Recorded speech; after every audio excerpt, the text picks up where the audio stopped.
Hello, I'm Cat, and I am in New York City for a walk and talk video. Confusingly, it's been a full year since the video that I posted 2 days ago. Let's not question how that happened, but yeah, I've got a new microphone that I want to test, and so we're going to be testing it. Is that going to go well? Is my phone going to be stolen from me? I don't know if this is one of the cities where that happens, so I guess we'll find out the fun way, won't we? So yeah, I wanted to talk while I go for a lovely walk through one of the most interesting cities in the world. I wanted to talk at least a little bit about this kind of dependency that we have. Because again, I'm back here. There's so many things that I'm missing. Right now I'm on the way to get just a couple of things that I miss about New York. There's a relatively medium-sized list. Is that a compliment saying there's a medium list of things I miss? But like, but yeah, ooh, Bagel Boss. That's fun. But yeah, there's a lot of things I miss about New York, and it reminds me of something really weird that I always try to think about. Whenever there's something really expensive that I feel like I want or that I need or whatever, I remind myself of like caffeine dependency. You know, taxi honking at a guy because he's not turning fast enough. Classic New York, am I right? But caffeine dependency is the most famous example of drug dependency. People who say I cannot function without my morning coffee, they're not, I mean, they are exaggerating to some extent usually, but it can literally be true that once you start taking caffeine enough, caffeine is of course a drug, mostly just keeps you awake by turning off some sleep receptors, but you know, the sleepiness receptors I should say. It doesn't actually make you more awake, it just makes you less asleep. But yeah, caffeine makes you less asleep. And so once you start taking it long enough, the weird feeling that this caffeine gives you of not being sleepy starts to become not just a wonderful feeling you get, but instead it becomes the norm. When you are on caffeine, you get the normal amount of not sleepiness in your system, and so when you stop taking caffeine, you cannot function without it. And obviously caffeine is the great example, but the same thing is true when it comes to, man, the floor is always covered in just such weird, gross things where you're like, I hope there's a okay story behind that. Anyway, yeah, alcohol is another one which you might not know, but it's literally true. Like, after, I think heroin is actually the famous example of like, well, you know, you take it and it feels really good, and then you have to take a little bit more to get that same good feeling. Because if you take the same amount, after a while you just start to feel normal. After a while, taking the normal amount is how you feel okay with yourself, and taking nothing makes you feel terrible. The same is actually true of alcohol. If you start drinking every single day, then eventually your body builds up tolerance, so you don't even feel drunk from that. But instead, in both cases, the heroin and the alcohol, once you get far enough down the rabbit hole of trying to feel drunker and drunker, or higher and higher, whatever the word isn't higher, but you know, like trying to enjoy yourself more and more, what ends up happening, which is quite shocking in my opinion, is that when you're normal, you start to be literally broken. Your body is so dependent on this thing. Again, the hand is flashing, that means I can run, right? That's what that means, probably. Yeah, I think that the weird thing is that you start to just feel normal, and you start to be so dependent that you like, one of the saddest things you can look up, don't do it, is people who need alcohol, who don't have it, who are like trying to go through the withdrawal process, like shaking, and like it can in some cases lead to actual death. The withdrawal is so severe, not just on a mental level of like you used to have this thing and now you don't. It is so severe on a physical level that you might genuinely just die because you haven't had what is effectively a poison. You get so used to the poison, body and mind, that you cannot survive without it. And there's something just fascinating about that. Oh, we got a traffic warden today. That's fun. Okay, so how does this work? I guess the pedestrian signals still work. If the pedestrian signals still work, why do we need a? Not going to question it. But yeah, basically, there's a point at which at one point a luxury, at one point a feel good becomes I need this to feel normal. You know, when I don't have this, I am sad. It's what's weird to me is how, let's call it frequently, that is, right? How many things in life that actually happens for. The simplest term for this is lifestyle inflation. As you, I don't know, earn more money or have access to more money, you start to buy things that at first are like, whoa, isn't it amazing? I can buy like, I don't know, an apartment where you don't have to leave it to do the laundry, or whoa, a second bedroom, a bedroom to sleep in, and then a bedroom for recreation.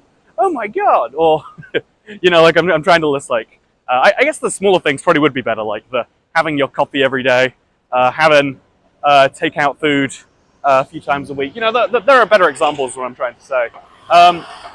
But as you go up in remuneration, most people immediately think, well, if I earn more money, my life should be better. Or even not even consciously, they think that. They just think, I have more money. Here is a thing that can turn money into more joy in life. Why would I not do that? But there's a trap there, right? There's a little bit of a trap that's underlying that, in my opinion. And the reason there's a trap is because of the fact that I'm really curious. Does this microphone work? I'm going to talk into it now so I can look later and see. Ooh, am I so much louder? Again, I like to test things before I do like major videos on them and then realize I've ruined my life because I spent all day working on something where the equipment wasn't working. Anyway, ooh, there's walk-in urgent care there. That's fun. I mean, it's urgent care, but it's got very limited hours. I mean, is it really that urgent? Wait, one sec. Okay, I'm not familiar with the American medical system, but like, they're open 9 to 4. I feel as though medical emergencies happened significantly outside of 9 to 4. Like, is it really urgent, or is that just like urgent-ish care? Like, probably important care. Anyway, so lifestyle inflation is this, I think it's like the one biggest trap to warn against. I need to get part, I should just start walking, really. Oh no. Okay, if I just go this way, it will work out. So what I like about the grid system is as long as you're going 2 directions, when you can't go one direction any longer, you start going the other one. And it all does work out. It all genuinely does. Anyway, so when you get used to something, it becomes the norm. The reason that so many people genuinely cannot enjoy cities like this, because like there are so many people in every country. There's someone who's like, oh, not one of them cities. Can't be going into, can't be going into London. Can't be going into New York. Can't be going into Paris or Berlin. Oh, it's the city. It's because they have all these norms that they expect from living in more rural places. Because as we know, the trade-off between a big city and somewhere else effectively is you get much less personal space. If you're really lucky, you'll get a tiny little box up there with a little balcony. You get much less personal space, and the trade-off is there's so much more communal space. The idea of a city is trading in your, it's not even necessarily luxury. It's just like literally space in exchange for. Then that space can be used to make thin crust pizza. In 2006, apparently, or that space can be used for a sushi restaurant. If instead of living in a tiny box up there, you had a proper house right here, then you wouldn't have a sushi restaurant underneath it. You wouldn't have what is this place right here, actually? It's one of the best things to do in a city is just kind of, it's Guatemalan market. You wouldn't have a Guatemalan market and a sushi restaurant and a thin crust pizza place. Instead, that would be in your house somewhere. And sure, you could install a pizza oven. Sure, you could get the stuff you need for rolling sushi. It's not like it's prohibitively unaffordable. But it would be significantly harder, right? It would be less expected. Taking your own space and turning it into communal space, I'd say that's one of the reasons why there's such a divide in politics between these two places. Is because actually out in the out in more lowered population density places, you're thinking to yourself like, actually, yeah, I think I'd rather just have more space around me. If you think about the transport method used, like driving a car, is having this huge box of moving space around you. You always have personal space. You always have enough space, for you and 3 passengers if you want. And then this is about as close as you ever get to another huge box of personal space, and then another huge box of personal space. Whereas in a city, you will sit on these much more efficient trains or buses, right? You sit literally next to each other in some cases, and it gets everyone around faster in exchange for giving up your personal space. You give up some of the amenities that space might provide, and in exchange you get some of the benefits of having pooled that space for everyone else.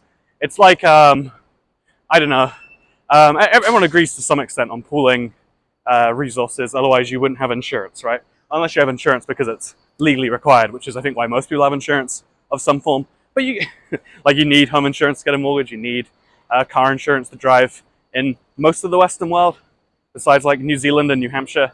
Something about countries with new in the name anyway. Anyway, so yeah, it's really interesting, in my opinion, because yeah, like the insurance is this collective pooled risk. It is saying if one of us does something bad happen to us, it doesn't really matter. And same with a city like this. As long as you can cover your little end, your little corner. By the way, there's some really nice buildings. Never been to this area, or maybe it's just changed since I last have been. I mostly spent my time on the west of New York because you don't need to hear about that. You need to hear about this idea of lifestyle inflation. So one of the things I always worry about when I miss a city like this, it's like, man, most people when they're craving food or they're craving like pizza, they don't crave for themselves like, oh, you know what I want to do? I want to go for a really long walk across the city, grabbing pizza slices $1 at a time, and just like using that to fuel my day. That's not like that's not what most people crave. Most people are like, yeah, I'll just order from Domino's, or maybe there's a decent Italian place the next town over. You don't have to be like, oh, I better book a flight, go on the internet, get that in, show up to an airport at some point, go on a plane, fly broom broom all the way to the other side of the world, and now, okay, well, I guess it's not the other side of the world, it's only like 6 hours away, but still, fly across an ocean, and then, okay, now I've got to get from the airport, actually, that's like a $60 Uber, or it's an hour train. I always take the subway. Even though you get more personal space than Uber, you actually get less personal space, in my opinion, because it's just you and a driver, and like, sometimes they want a conversation, but only sometimes, and that's exhausting. You want to relax, or you want to not relax. You don't want to have this in between space. Anyway, speaking of in between space, yeah, that's PCR testing, same day results. You hear about that? It's also a Pret here, which is fascinating. I always want to make the joke that New York is what you get if you took London and made it more square, but I think they're taking that quite literally right now. Anyway, yeah, I think one of the biggest and most important things to watch yourself for in the early phases of your life, I'd say you can probably end about 30, 35, is things that make your life more enjoyable once, like getting addicted to caffeine. Once you're needing it every day. Man, this is actually a really cool building here. Look at that. I don't even understand what's happening there. But things that make you happy once, but actually require a long-term commitment to sustain. I think the best example would be like people who, I guess, leasing their car, right? Like you don't enjoy your brand new car that you've. Is this the street I want to be on? I'm not actually sure. There's usually like street signs or something. Okay, no, this is the one. Let's walk along here until we find my place. Yeah, there's a place I really love. They do, okay, I love acai. I know it's dumb, it's whatever. This place, it has like, it puts Nutella on them. It serves it in a cup rather than a bowl. It just hits the mark to me in a way that nowhere else does. And a whole year after my last one, I still haven't gone over it. I wanted to find one that's just been just as good in Vegas or in London. I haven't done it. The only way I can get my fix for a fruity, healthy breakfast is here, all the way in New York. And sure, I think there's two things to watch out for. One is like trying not to get attached to things. Like the drugs of relationships or the drugs of financial spendings. Hanging out with someone should feel like you enjoy it, not that. Ideally you're like, oh, ideally it shouldn't feel like, oh, if I don't do this, I want to kill myself or something. And also, on the other end, I think that when you're about to enjoy some spending, try to find one-time treats where you can spend the money once, and then that's good, as opposed to, again, like, the thing that really traps most people who come into money, but like a one-time windfall, is being like, oh, like you can do the exact opposite. Like, I got a one-time burst of money, and I'm going to spend this now on a recurring payment, at least a maybe a lease, maybe something which costs money in the long run without providing you value in exchange. And it's like, yeah, actually, $271 a month for the ability to drive a brand new dream car or whatever does seem like it's really good. What is this place? New York. Um, but yeah, it really does feel like that. It feels as though there is this. Man, it's so weird because it's a grid city. The way like light gets in here, I'm like burning up right now. It's so hot. I can't get over this. I don't like being outside for more than 20 minutes at a time, in basically anywhere. It's just pain. Why do we be this way? Why do we be this way? That's the downside of air conditioning. Like, I feel like we'd all be much more used to hotter temperatures if just everywhere it was always pain. Like, you know, like air conditioning the first time you have it is like, ooh, it's making me feel like I'm normal. And then air conditioning the next time you have it is like, oh, the outside world is pain compared to inside. You know, you're trading off the right now for the future. There's so many quirky hotels around like this. It's a shame. I need the GoPro for cities, really, because you need to be able to see more at one time, give a human eye view. Anyway, yeah, the thing you need to avoid in your, if you can, is relationships like the one that people have with their, you know, with a drug. You want things that you enjoy to be things that you enjoy. You don't want them to be the bare minimum you need to get by. Because when you start having things be like that, things get real rough real quick. Speaking of real rough real quick, hope you all enjoyed this video. Audio check is now over. It's been 17 minutes, and I feel like I got 1 point just about made. So it's like cat efficiency as always. Thank you for watching. Hope you enjoyed. Let's hope this microphone worked, because I'll see you all next time. Goodbye.